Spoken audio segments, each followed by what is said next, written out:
In this video, I want to show you a little bit about the Wizard. The Wizard is an interesting character because she's not very powerful in terms of physical damage.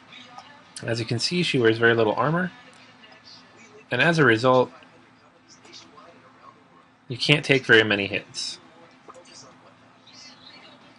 So in combat, you need to be careful not to take too many hits, especially direct hits that could lead to significantly higher damage than you can take.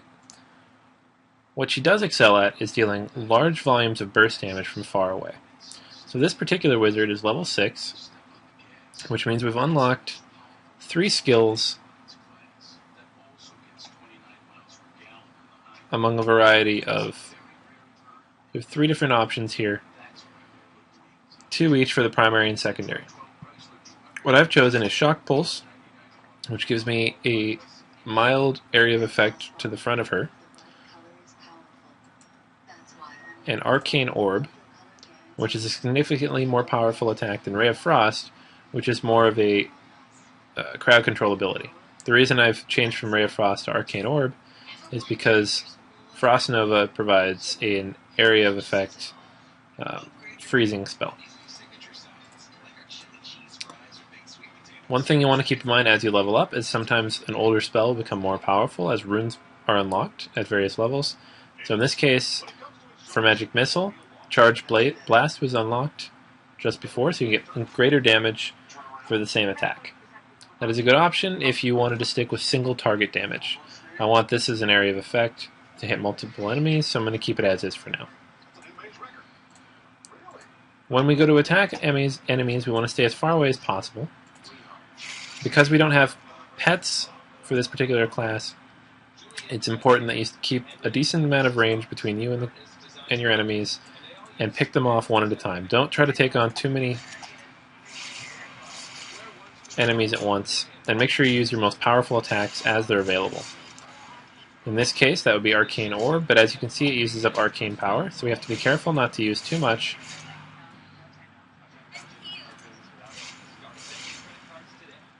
Okay, so there's a rather large pack there, but we're going to take them on a little more slowly because we don't have the power to go in and take them out all at once.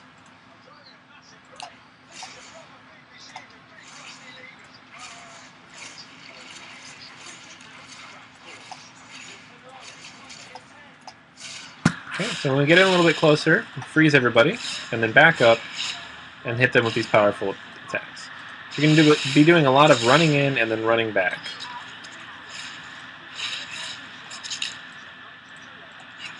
Or kiting, as it's called. Another thing you'll notice about this particular character is that if I choose to leave this Magic Missile spell as the Shock Pulse skill instead, when I run out of Arcane Power, which I use for Arcane Orb, she'll shoot arrows with the bow that I've equipped. This allows me to continue dealing damage in a physical manner with a bow that has the same, whatever damage level it has. So always make sure to upgrade your weapons, despite the fact that most of your attacks will be with magic.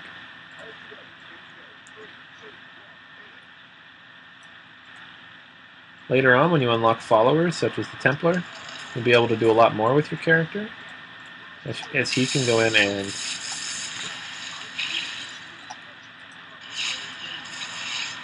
kite the enemy for you.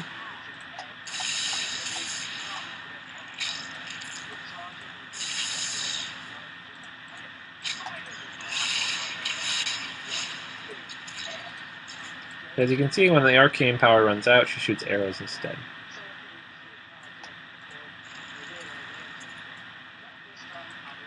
In terms of characters, the Wizard is not necessarily the hardest to use, but early in the game she offers the most challenge, especially if you're new to the game or if not before you use a ranged character. So in this particular case, you're going to want to make sure that you understand exactly how she works and that you don't try to run in when you don't have the necessary power to do so.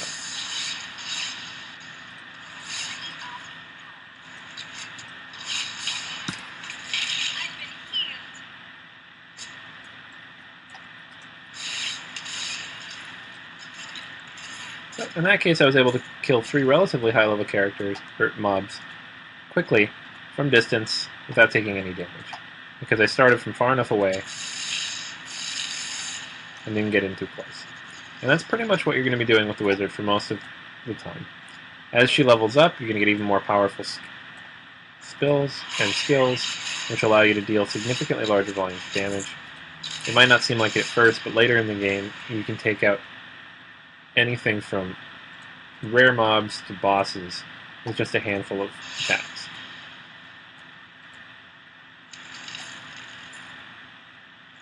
And that is the wizard at a glance.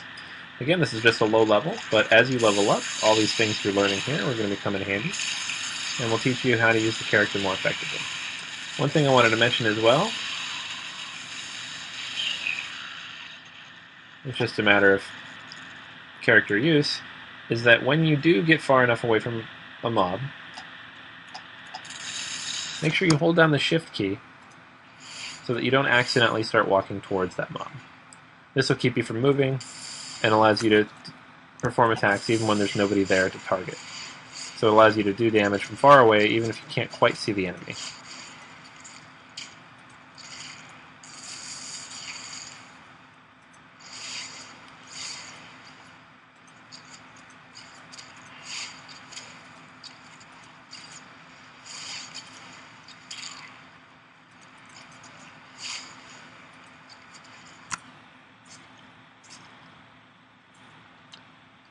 As you level up, this character becomes a lot more versatile.